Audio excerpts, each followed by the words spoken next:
సమాధానం చెప్తాడు, ఒక పేరు చెప్తాడు, సుభాష్ చంద్రబోస్ అని.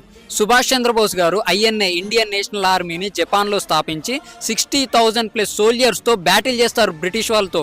అటు ఇంపాల్, కోహిమా ఇటు నుంచి బ్యాటిల్ చేస్తున్నప్పుడు బ్రిటిష్ వాళ్ళ వెన్నులో వణుకు పుడుతుంది. దీన్ని స్ఫూర్తిగా తీసుకొని 1946లో నావీ రివోల్ట్ చేస్తారు.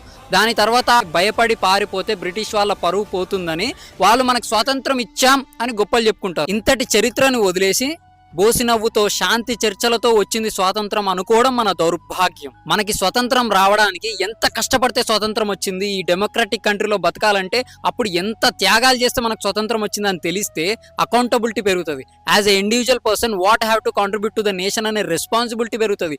డెమోక్రసీ యొక్క వాల్యూ తెలుస్తుంది, ఫ్రీడమ్ యొక్క వాల్యూ తెలుస్తుంది. అందు గురించి చరిత్ర తెలుసుకోవాలంటది కానీ ఏదో వేరేల మీద హేట్రేట్ గురించి కాదు. ఈ దేశం నాదనడం ఎప్పటిదో పాత మాట, ఈ దేశం నేననడం ఈ నవకవితా సూక్తం. భారత్ మాతాకి